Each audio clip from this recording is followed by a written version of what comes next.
Hello and welcome to an episode of the ADHD Goals podcast. I have a great guest for you today. Her name is Stephanie Ward.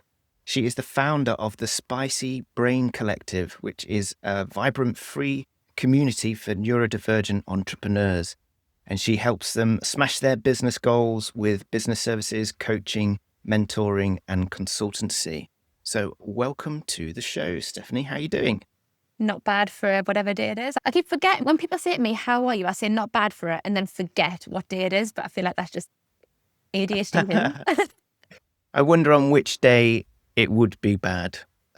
I mean, yeah, I'm liable to forget my own birthday in all honesty. So that would be pretty depressing, I guess. Yeah. I'm fascinated to talk to you today about the support that you give to neurodivergent entrepreneurs. Myself run my own business, and a lot of people that I speak to and do coaching with, they are also running their own businesses. And I think that's a very typical thing for people, specifically with ADHD. They struggle, get overwhelmed in jobs and at work, and they think the grass is going to be greener when I start my own business. But then start your business and there's a whole world of fun that you weren't expecting. I mean, when we do a job and we are good at a job, we just do that job. I used to work in pharmacy and my job was get the box of pills, stick the sticker on, give it to the pharmacist and they give it to the patient. I ended up getting drawn into a lot of administrative tasks because my brain likes that. But the thing is that if you've been like a business consultant or like a marketing consultant as part of a bigger company, your job was the marketing. It's not procurement, it's not invoicing, it's not managing contracts, it's not building a website. But when you start a business, you realize that actually there's all of these components. This was somebody else's job. But when you're the person in charge of the business, it's all your job. That's your responsibility. And I think a lot of us, we go into entrepreneurship, into self-employment, and then realize how much of the back end stuff we actually hate.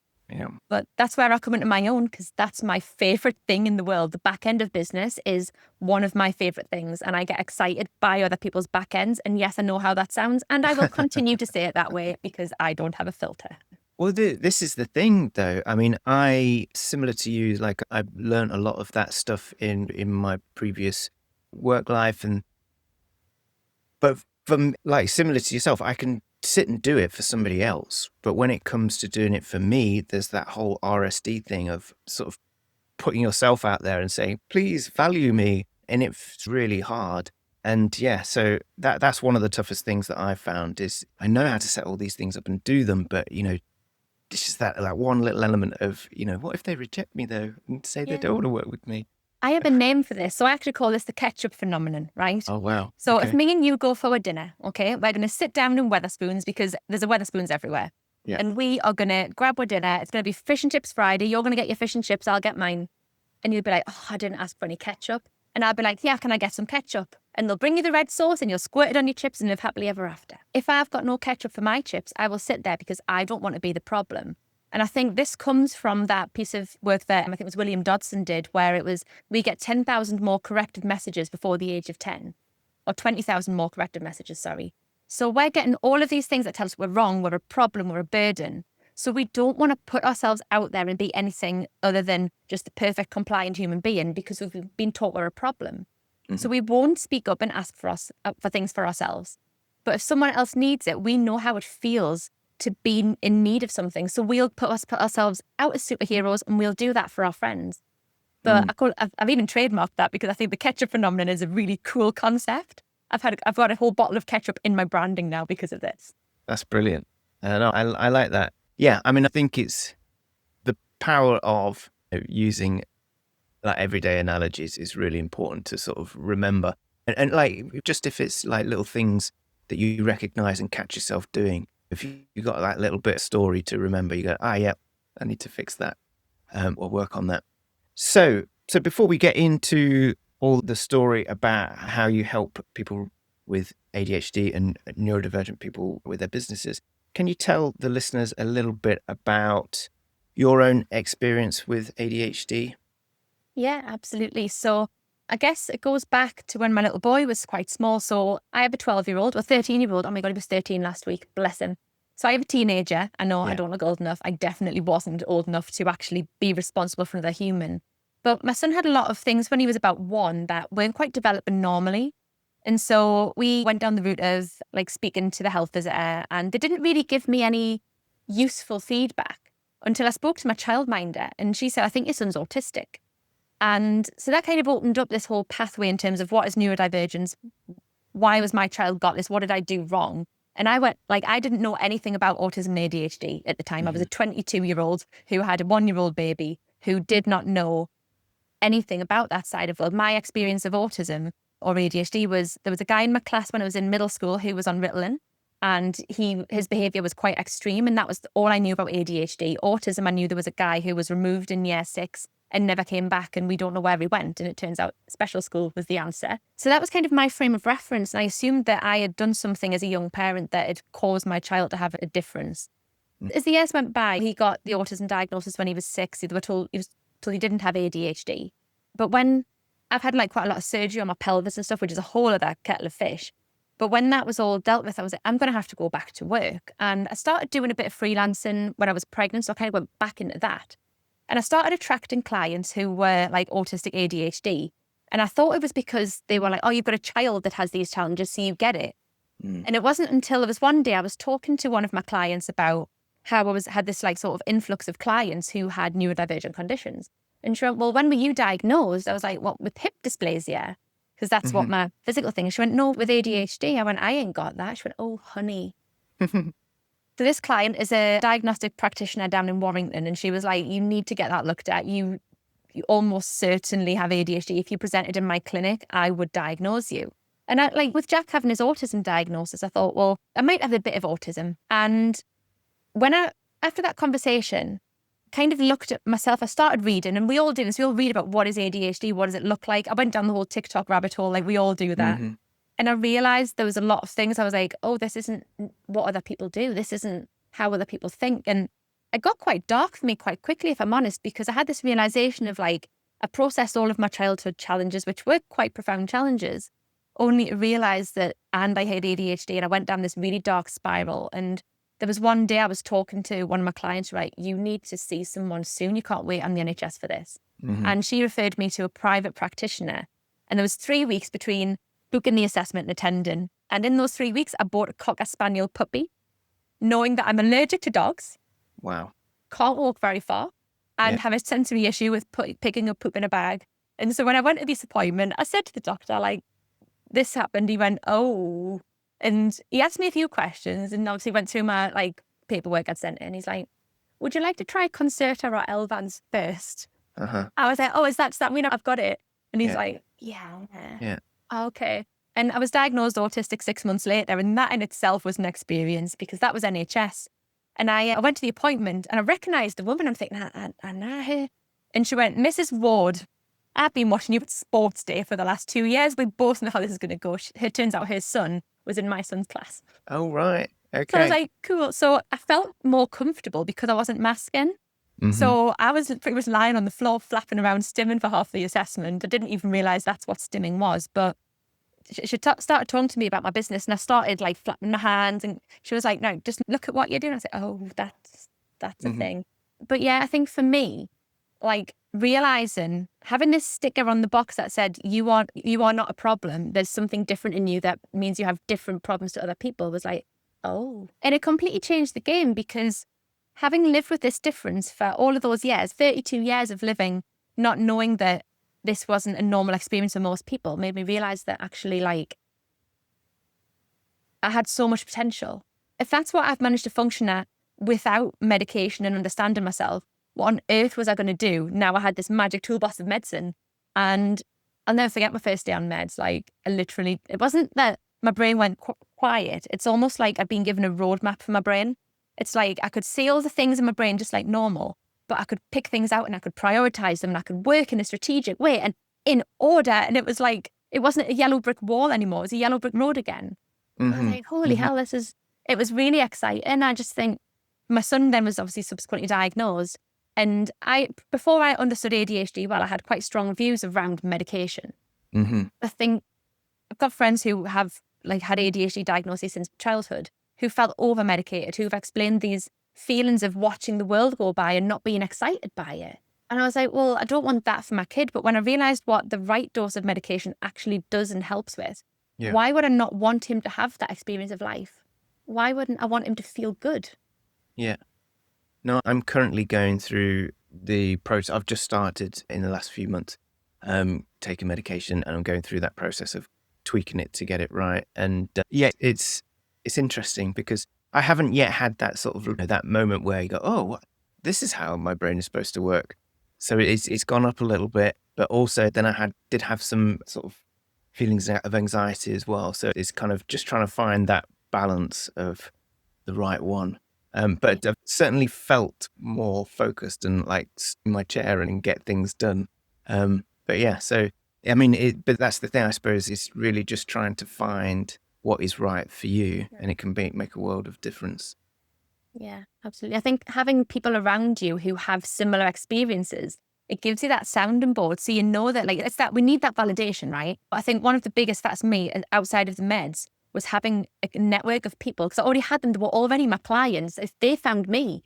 So Yeah. I had this network that already existed of people that I could say, did you feel like this on day one? And did you have this experience? And I had that immediately. I was very lucky that I kind of did it backwards to what a lot of people do. I had the network before I knew what was going on with my brain. Mm-hmm. So when I realized this is ADHD, I already had the support network to fall straight into. So when you said during that you went down into a bit of a dark place when you first realized it was ADHD, but so what was the turning point in terms of feeling better? What was it, starting the medication, or was it just sort of an acceptance? Or I think it was getting the diagnosis and the validation. I think so. When I say dark spiral, sort of my mental health deteriorated massively because because I've had a lot of therapy for various things that happened in childhood. It was almost like I was like, oh my God, am I going to have to do all that work again? I felt like I was going to have to repeat the work. And this is something that I say to people when, like, I had a lady just today in my network get diagnosed. I'm like, congratulations, just so you know, you are going to go into the dark place, because we start to think about things that have happened in our life and then think, and I had ADHD on top of that. And oh my God, how did nobody notice this? How did nobody realize this? How did nobody spot that I was like this? And the week after I was diagnosed, I'll never live this down. I went through my Facebook and found all of my old managers from when I used to work in pharmacy and voice noted them all to tell them how they failed me, right? And I thought, that's fine. Forgot that one of them had a sister at my son's school, like one of the parents. So that was really awkward seeing her and her mum and her sister on sports day. Yeah, that was deeply uncomfortable. But the thing is that now I know that I did that. I warn other people that's coming, because like, you are going to feel all the feelings. I think the turning point for me was I got the diagnosis and I continued down a little bit, just because I think knowing that I was right, there was a bit of rage came out. It's almost like grieving for the time that you have not had this frame of reference. It's like, if I had known 10 years ago that I had ADHD, what would my business be like now? Do you know what I mean? How much bigger would things be? How much more impact would I have been having? I can't change that. I can't go back and change the way things were. And I think that's where the sort of negative feelings for me came from. But once I got on meds and realized I can do this, I can get this on track, I can make an impact, I can change lives, that felt really good for me. I think by about the March, when I was on full dose and starting to really settle in on the meds, considering I was diagnosed in the January, that's when I started to really sort of get my mojo back, get that momentum back, and actually start to feel like it doesn't matter. I can't change the past. What I need to do is look at where I'm going, because I've got so much I want to do right now. And that's what's kept me going ever since. so tell me then how you got into doing what you're doing. So I mean, you mentioned obviously you were attracting neurodivergent clients, but yeah, tell me how you got to that place in the first place. Yeah. So when I was pregnant with my little boy, I had something called symphysis pubis dysfunction, which actually, because of my hip dysplasia, was worse. So I couldn't walk around. And I was bored, rigid. I didn't realize that's an ADHD thing, being horribly bored. And like, I couldn't focus on anything. My ex-husband was like, do some freelancing work, go on this website and find something to do. And that's what I did. And it kept me going throughout my maternity leave. It kept me going when I had financial hardship and my son was a baby.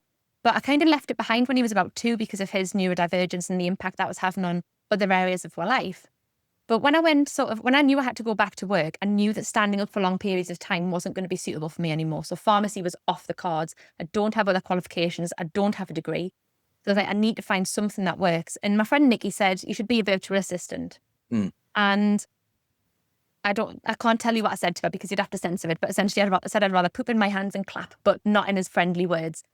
She went, I know you would, but do it anyway. So I put something on Facebook. I was like, these are things that I can do. Do you need a person to do that in your business? And I got hired within 24 hours by a friend of mine, Liz.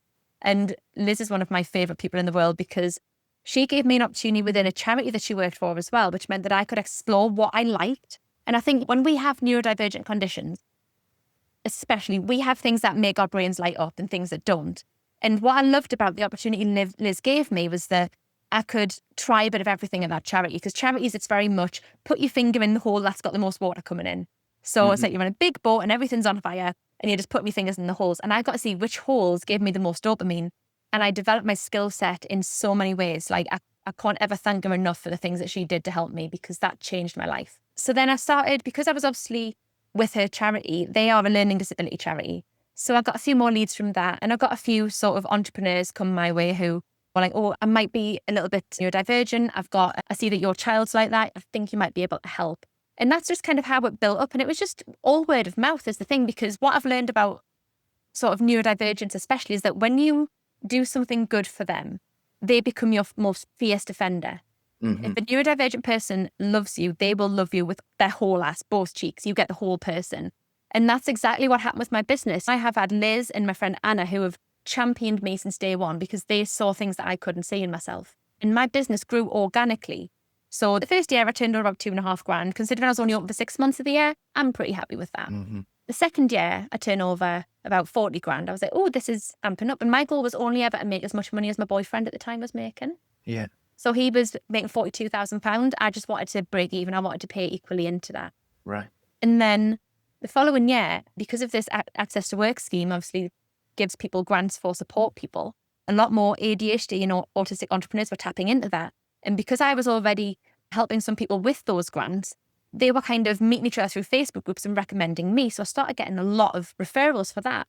I'm sitting there around September 2022. I'm thinking, this is my end of my second year. I'm like, this is picking up really fast and I'm going to end up VAT registered. I thought I need to be limited. I need to put my company in more of a structure. So I rang my accountant to roll, lovely guy. And I was like, mate, I think I'm going to be VAT registered in the next 12 months. He went, oh, honey, are you sure? In that 12-month period, I went from $38,000 to £600,000. So yes, Wow. to roll, I was going to go VAT registered.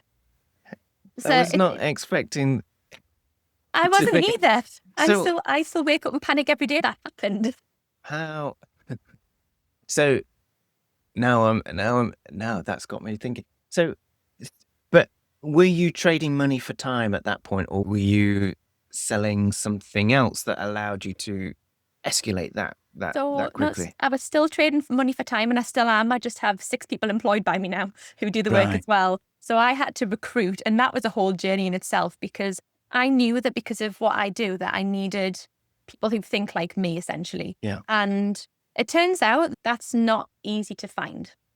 So the first person I hired didn't work out after 5 weeks, unfortunately. That was a thing. The second person I hired was worse. The third person I hired was the lovely Abby, and she's still here to this day. And Abby is incredible, by the way. She didn't realise that her brain was spicy, so she got here and she was like, oh dear. So she's really good with design work. So I'd actually stalked her on LinkedIn and been watching her design work and sort of like, I need some of that. I need someone who can do that in my business.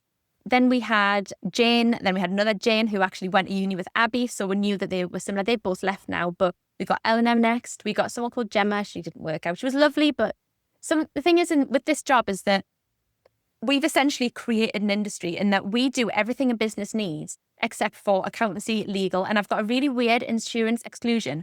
I can't attend out calls with clients who are sex workers. So if you're going to make a sex tape, sorry, I can't come and watch. Not massively sad about that part of it. But yeah, so we effectively can do everything. And that's based around my skill set. So what I needed was to find people who had parts of my skill set who could be me, essentially. Yeah. So at the moment, we've got Abby, Eleanor, Katie, Neve, Chloe, and we've got Nadine starting on Monday. We've got Tom works on a Monday and Friday. He's my little brother, definitely raging autism. He does video editing for us. But what we've done is we've essentially created a team of people who have my skill set split between them. But what's really cool about what we do is because they're all a bit spicy, we ask them what they want to do. What makes you light up? What gives you dopamine? What excites you?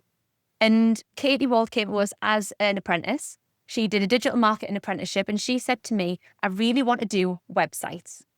Like, right, crack on. And now Kate, all she does all day is build WordPress websites and Wix websites. Yeah.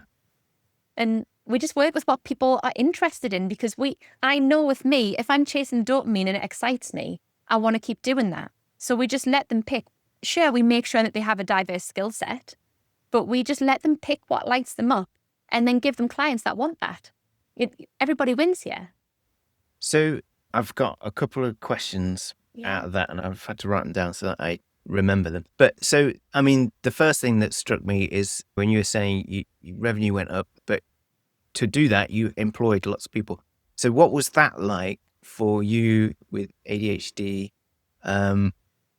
beginning to sort of employ people? Did you find that challenging, or was that? It was horrific, if I'm honest with you, because so part of my thing is that I can't tell lies, not very well. So my assumption in the recruitment process initially was everybody is honest. And actually what I've learned is that people overestimate their capability. People will do anything. If they think they've got a good opportunity, they will do anything to make that work, even if it means bending the truth. And that was a hard lesson to learn for me. My second employee, who didn't last very long, broke my heart, because as part of an investigation, I discovered actually the only things that she told me that were true were her name, her home address, and the information I needed to pay her. There was many things fabricated in her application. And it tore me apart. Like, in the investigation, I didn't even confront her about it, because I felt like it was my fault. I should have spotted this. And the reality is, I got her through a recruitment agency at the end of the day. You assume that they're going to do the due diligence. They didn't, is the answer. So that really hurt me. And I think, I'm not always the best judge of character. So I think I do rely on having other opinions. So what I've started doing with my recruitment, I do run things through AI. So I will feed it into an AI model and say, this is what I'm looking for. Pick me the best 10 candidates. I will also review applications, screen them and stuff. And I have a few little things I put in there to see how much attention to detail people have put in. But I also don't do interviews on my own anymore. So I will do it with at least one other employee. So that'll be either Abby or Eleanor, because they're the most senior members of staff here now. But I think when it was just me having to do these things on my own, it wasn't that I made bad decisions. It's that I made decisions based on my frame of reference and not necessarily understanding how other human beings work. And that was a tough lesson to learn. And how was it? I mean, I'm thinking specifically about the challenges I would find with bringing people on and then delegating to them, because I've found that, I'm in a process a lot of the time figuring out how to do stuff. And it just seems a lot more difficult to then say, well, now that I've just figured out how to do this, can you then do it? And that's why when I was working previously, I wouldn't be able to delegate very well. And I'd end up just doing it myself, because I couldn't get to that stage of giving them enough information so that they could do it well. And then I would then be able to check it and go, yeah, that's because I just figured stuff out most of the time. Or winged it, rather. It's what I'm trying to say. Yeah. I think delegation for me has been something that I have really struggled with. I've had to really practice at that. And I am terrible at following systems. Before I had a team, I used to use a different system every 3 months because my brain needed me to change things up. Just before the girls started, I brought in a system on Clickup, and I had somebody else help me build it. So I've got this whole theory called the Neurodivergent task commencement continuum, right? The first 10% of any task is where we get stuck because we don't have a structure, we don't have a framework, or we're just too nervous about the fact that we're doing something new, okay? Yeah. So sometimes it's having either a structure, a framework, SOP, or a human being to help us get started. Now, the middle 80%, we can do pretty well of most tasks because we are professional figure-outers. The last 10% is where we get stuck with anxiety, perfectionism, or just procrastination towards the deadlines. So having support in both ends of that, I've learned, is really helpful. And what Clickup does, it gives me a place to put the tasks in, put the peripherals in. And what can happen is then somebody can come back to me and say, Steph, I need more information on that. Or do you have this? But it gives us a way to track those as well. So what's really good about Clickup is that because other people are using it, I have to stay consistent. So it's that accountability level for me, is knowing someone else needs it means that I can use it. So when it comes to giving out tasks, I'm still really bad for writing things down. I do have a PA who works full time and basically just sits and takes the contents of my brain and gives it to other people. But it's really hard for me to get out. And my go-to survival thing is when things are hard, I can't delegate, I will internalize it. So having someone who's outside of me who can go, right, Steph, sit down. What's in your brain? Right, I'm giving that to Neve. I'm giving that to Abby. I'm giving that to Katie. I'm taking it off you because you don't need to be bothering yourself with these things. But having someone that I trust for that is quite hard. I had a situation where, unfortunately, a previous PA, it didn't work out and there was some quite gnarly stuff happened there. And it took me a while to trust somebody again. But I can say having Eleanor in-house, Eleanor knows me really well. In fact, she probably knows too much. Like, I can never fire her, ever. But because she knows everything about me and how I work and what my needs are, both inside and outside of my job, she can help me to sort of unpick these things. And she can say, right, you need to have time. I can see in my diary, there is a slot being put in tomorrow between 12 and 3. It says, Eleanor and Steph PA time. I haven't given permission for that. She's just going to grab me and drag me into a corner and be like, do the things. But delegation is still something I have to work really hard at and be very conscious of every single day. And so you mentioned like working with systems, and I love the idea of SOPs, and I really aim to try and sort it out for any sort of new process that I do. But it can still be difficult sticking to it. And you mentioned like I want to change it every three months. So what's the answer to that? Have you now found a way to make that work consistently? Can you give us hope that there will one day be a system that you can do with some frequency? So what I will say about Clickup, right? It's like, so people have tried task things like Asana or Notion. But what's really good about Clickup is like if Asana and Notion had a baby and that baby had perfect genetics. So you can make it look really pretty, but you can also change how it looks. If you want to have a Trello board this week or similar Kanban board type thing, you can make it look like a Kanban board.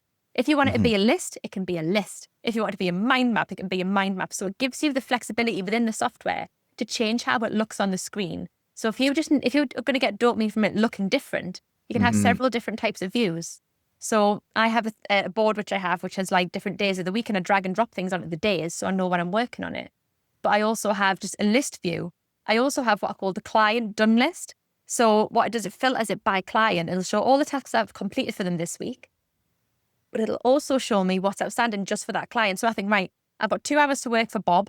I'm going to put Bob's board up and see what's on there. And I can just pick out Bob's tasks and work through those. So it's giving myself ways of processing the information that's easy, but also giving myself options for when I need the dopamine hit or I need it to look differently to make it new, novel, exciting again. Yeah, I've come across ClickUp a few times from forms that people have got, and it has looked to be getting a bit more exciting. And I saw something the other day that I thought, because again, I mean, I'm one for using new tools whenever they come out. And I mean, I built myself a Notion dashboard for all these things. And there are limitations in that. It's quite hard to set up and there's a lot to learn. But yeah, so it sounds quite, you've got my dopamine blinking now with thinking about ClickUp. So there was another thing that I wanted to, from what you've said, you've got this team building up. Is that the same thing as the community that you've got? How do those two things link? Yeah, so virtual assistant services has been the bread and butter of my income since 2020. And it's consistent and we get new referrals regularly. We actually have 2 companies that sort of do it, but we're busy merging them into one. So Spicy Brain Energy is going to absorb my other company and just have it all in one lump. But last year, I had this moment where I was like, I'm sick of saying the same thing to the same people every single week and no one sort of actioning it. And the girls are like, why don't you have a membership? And then you can just do sessions with people and then come and you might get a few of them in a container. So I wanted to have like a membership, and we'll call it the Bootstrap Business Club, which is essentially building a business on a bootstrap. Here are all of the basic things you need to know. And I put it into Heartbeat Chat because I've seen Heartbeat and how that works for Leah Turner, who's got the Hold. It's a very accessible platform. You can put courses, you can put Chatterbox. It's like a Facebook group meets Cartera, meets all these different things. But it puts it into an app so you're not fighting an algorithm to have people see it. I thought, I'll do that. And that was going really well. I'm running that from sort of July last year. And it got to Christmas and I was going through some really tough stuff personally. And I felt really, really lonely. And I was talking to my business coach and I said to Dan, I was like, I feel like I need to have a free tier of my membership. And The thing is with Dan is that he will say something's a horrible idea because he doesn't want to trigger my PDA. If he says it's a horrible idea, I will immediately do it. I have a product that's got a very horrible, offensive name, and I called it that because he told me not to. And the day I did that, I sold 12 of them. So clearly the name appeals to people. But yeah, so I put this free tier of my membership in place. And essentially it was like, you can come on a Monday morning, get a pep talk. I'll put all my resources in there and we can just chat. And I got an extra 150 people into that free level in January alone. That then brought me 22 grand of additional revenue because when people realized what I do and how it applies to them, they wanted to pay to work with me. So it actually worked quite well in terms of funneling into my business. Some people come to the free community, they get their pep talks on a Monday and that's all they ever access. If we're working from home and we're alone, we don't have that like water cooler chat in the morning. So we've created our own water cooler chats, which I love them. They're really powerful sessions. We have between 7 and 20 people come every week. And consider we've only got about 250 people in there. That's quite an impressive turnout. Yeah. It's different people all the time. I love them. We did a strategy day yesterday, completely free of charge to all the members, where we just come and get excited for the next 6 months. Mm-hmm. Because sometimes you just need to realise that actually you do know what you're doing. And that's all we did yesterday was give people a few fresh ideas, but just validating them. And it was great. But like I said, the membership, I made that because we need a community. And my community is one of the most protective factors in terms of me looking after myself. So when people come into the community, there's no obligation for them to give us any money at any point. They can just come and just make friends, make new business connections. Yesterday in the strategy day, there was 2 people connected because they're going to give each other an hour of the time free each and help each other out. People wanted body doubles, accountability groups. So they're setting all that up just between them. My members are creating connections and almost like this little ecosystem of their own because they just needed, it's almost like I'm a Sherpa. I like to think of myself as a Sherpa, right? If you're going to climb a mountain, you wouldn't do that without the Sherpa because you need someone to keep you warm, make sure you're fed and make sure you don't fall off the side of the mountain because you didn't anchor the tent. It's my job here, regardless of whether it's paid or free services, is to just meet you where you're at and just help you a bit further along the journey. Nobody who comes to us leaves worse than we found them because even our free stuff just gives them, at the very least, a big hug because I think we all could do with more love. I think if the world was guided by love a lot more, it would be a much better place to be.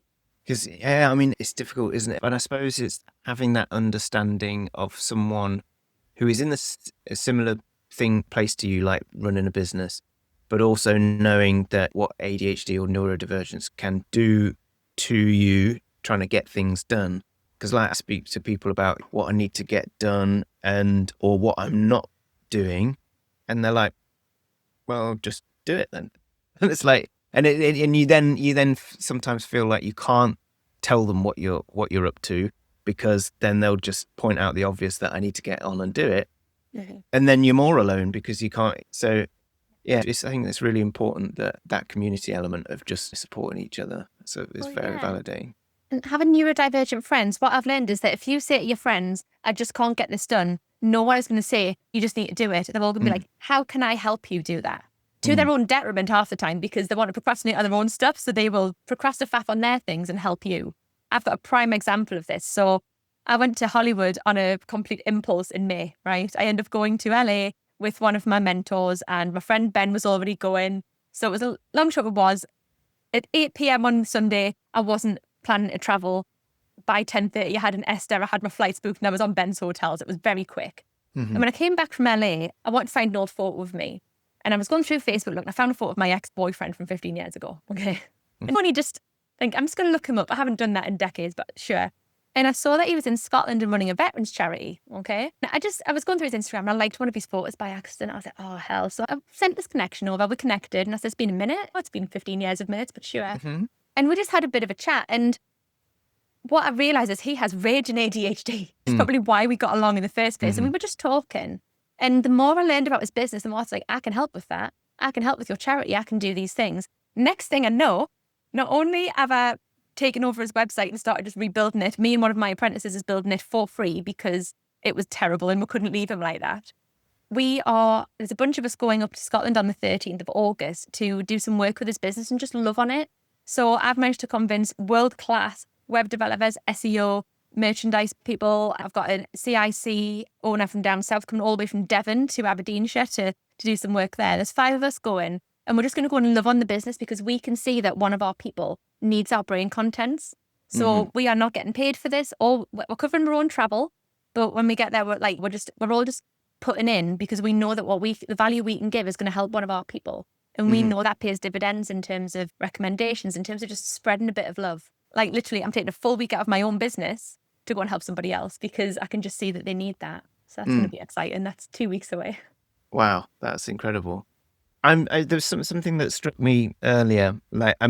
Dotted throughout the conversation, you've mentioned, like, I've got a PA, and I mentioned to my business coach, and so aside from the people that you employed to do sort of more of the things that you were doing, like with the web design and the motion design and things like that, what I'm trying to say is that some of those that you mentioned were sort of the supporting roles in perhaps picking up the slack of where I'm assuming these are things that might be what you find difficult, what you need help with. And what I want to say is it's quite often the people that we see in business that have got ADHD that have made a success, somewhere along the line, they've sort of realized that you need to get help and support with the things that they can't do. And that can be something that's quite difficult to initiate because you're like, well, I can't afford to pay myself, let alone somebody else.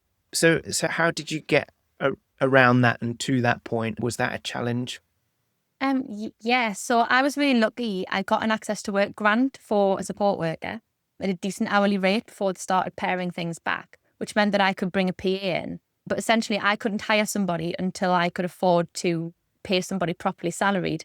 So there was a period of time where I was working extremely hard, working really long hours. And the reason I had to do that was because I needed to make sure I had enough money in to be able to make that investment for the next part. So it's only been really in the last few years I've had that help. My first hire was January 2023. No. Yeah.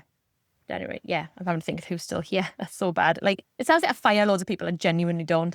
But yeah, so January 2023 was when I started hiring people. So you're talking a good halfway into my business so far is before I had another human helping me. I'd had some coaching in terms of personal coaching, but not business coaching. And I think the reason I didn't have business coaching for a while is because I'm quite resistant to other people's ideas. It's that demand avoidant autistic side of me. So once I got an employee and just had somebody else taking the pressure off, I had a bit of time to think, where can I put the help in? So I got my access to work grant and I brought a PA in, and that really helped me to kind of take some pressure off me so I could focus on the right things. Then I think I only employed my business coach last September, because when you just realise you're ready for something different. I've had a PA, I had the help. Now I have my PA is salaried. They work for me and they are salaried. But there was a period where I was working myself into the ground to make sure that the work was coming in so I could secure that first employee. And actually, once you've got that first one, it is easier after that. In terms of once you've got someone else to lean on. I mean, I have still worked extremely hard nearly every day for the last 5 years because there hasn't been a lot of choice. My business has grown exponentially and I've had to put the hustle in. I'm not afraid of the hard work. Does that mean I want to do it? Absolutely not. Well, I think my business is my hyper focus. So that's why I've been so invested in it. But I absolutely haven't done this alone. Right from my first hire, one of my favourite things to help me get things done when I was on my own was FocusMate. My friend Liz introduced me to that, and having that body doubling option for, I think it was a £5 a month for unlimited at the time, and I'm grandfathered in at that rate. But FocusMate and having like these almost like fake colleagues from all over the world meant that I could set intentions, get the things done. And I used to do FocusMate sessions from 8 o'clock in the morning till 10 o'clock at night because I needed to get 14 hours of billable work done in a day. And like I said, once I had the first one, the rest came much more easily. But there has been periods where we have kind of been ready for the next one, but cash flow, oh my, don't even talk to me about cash flow. Like, I need to find 90 grand by the end of December. And it's like, it could be there or it very much could not be. We're just hopeful at this point. But we have had periods where everyone has had to work really, really hard just so we can get that next bit. And then it eases off for a minute and then it expands again. And I would like to say that we have a reprieve every now and again, but because we are one of the few people that I can genuinely stand up and say we are specialists in this and actually do a good job, we do have a lot of referrals inwards where we are constantly having to hire to cover the new needs. And it's a high quality problem to have, but trying to find someone who can do the job is difficult. And having a neurodivergent staff as well, making sure that everyone's needs are met and that everyone is compatible on a human level a challenge. So there's a lot of balancing goes on. But yeah, I haven't done this without help. I have absolutely had a lot of support from the people I employ, from the likes of my business coach, from my friends that I've made in business as well. Leaning on your friends and knowing that you've got people you can say, oh my God, today was shit. Being able to lean on and say, that's what it is. And for them to just be, okay, let's talk about it. And just having that support network so that you can go to the next bit. Or worst case scenario, have a bath and try again the next day. Yeah. I think that's the difference really between running a business, creating a business, and creating a job for yourself. Like, Yeah. I think a lot of people, when they think about leaving whatever job they have, they just want to make a new job for themselves over here where they don't have to answer to anyone else. But in reality, when you realize that you want to actually start a business, in order to start a business, you've got a real business. You've got to be able to take yourself out of that and it still work, so that, it's not going to fall apart if for some reason you need to look over here and focus on that for a bit. And so, yeah, getting support and creating that support network around you is really important. It is. And I think as well with neurodivergence, people say that they understand ADHD, they understand autism, they get neurodivergence. There's so many big specialists who are saying they can do that, who are actually doing more damage to people. So quite often when people get to me, I am an expensive option for support, don't get me wrong. But by the time people get to me, they're usually quite traumatized by bad support. And there's actually a period of time where we have to work really hard to earn their trust so that they can progress. And that's really hard and really sad because we trust the wrong people and we end up traumatized. And the reason I'm expensive is because my team need to be supported to unpick that trauma to help people progress. Mm-hmm. So where shall people find you, find the community and also your services from your team? Where can you direct people to? Yeah, so if you're looking for me, if you go on the internet and put community.thespicybraincollective.com, you'll get a nice little thingy from our community. Pop your email address in, costs you nothing. But that is the best way to get in front of us, because then you can see we've got a list of all our paid offerings in there, all our free stuff's in there, all our friends are in there. But it's just a nice place to be. And it's a really good place where if you want to be part of something cool, but you just want to lurk for a while, you can lurk. We don't care. We encourage lurkers because I know how hard it can be to trust new people. Mm-hmm. So go in there and lurk, come in there and have a chat with me. It's a really positive space. I can honestly say, like the strategy day yesterday, really I was quite emotional last night because I was thinking, like, how cool is it that I'm connected to all of these wonderful humans who are all loving on each other? I don't even need to be there. Like, I'm literally there just to guide them. They just all love on each other voluntarily. There was one person who was struggling and everyone was like, we've got you. You can be honest here. And it was like, oh my God, why is this so beautiful? But yeah, it's the happiest place on the internet. It really is. And if they want to, so is there a website for the, I know if they join the community, they'll see them, but is there a direct link to the website? Well, you see, I would love to say that there is, but the thing is that I don't want to build my own website, which is hilarious. So if you go to the spicybraincollective.com, there is a very basic Linktree style website, which has basic information. But yeah, we just direct everyone in the community because it means I don't have to build my own website because I want to build other people's websites. Ketchup Phenomenon. Yeah, exactly. So just before we go, is on the horizon for the next 12 months? I mean, you said you're going to New York. That's exciting, but is there anything exciting that you're working on? Yeah. So I'm very excited about the charity project in August with my old friend, I will call him, because it feels weird saying my ex. It was a long time ago, like it was a lifetime ago. I'm very excited about that because I think if that's something we can do there and do well, it's something we can replicate for other charities. And I'm always a part, like, I'd love to be a part of giving back and sharing. So if that's something we can replicate, I think there'll be at least 2 more of those. I am going to be hosting my own fringe event at Atomicon in June. So Atomicon is a big marketing conference that comes to Newcastle. And we sponsored it this year. And when we spoke to the organisers, they asked if we would like to do a bit more this year. I was like, oh, okay, well, what's it going to cost me? Because also not rolling it in cash. And essentially, we've been offered the opportunity to do a fringe event, which will be at our cost, but it means that they'll market it for us to their attendees. And they have quite a strong neurodivergent contingent. So this year, we ran a neurodivergent meetup. And I put 40 spaces in. It was a nice, cozy space. And the 40 places went in 24 hours. And people were going mental because they were like, why can't we get on? I was like, oh, God. So frantic Eleanor contacting the Malmays on trying to add extra capacity, but also still keep it inclusive and also sensory friendly. We managed.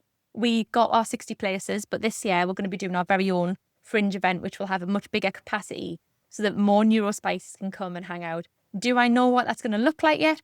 Absolutely not. I haven't got a clue. I'll probably arrange it the week before, but I'm very excited to be able to bring people together near where I live on my own turf and just show them what their potential is, give them new connections and just bring them all into one space for a big love fest, effectively. It's going to be great.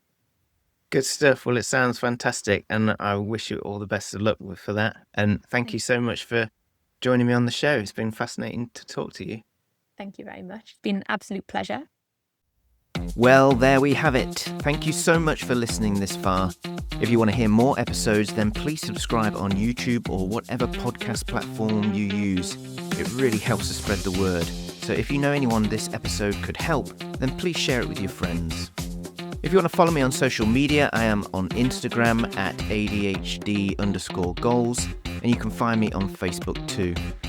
If you want to get in touch with the show, then you can email me at hello@adhdgoals.co. And finally, if you're struggling to manage your ADHD and you would like me to be your coach, then please head over to my website and get in touch. Until next time, bye for now.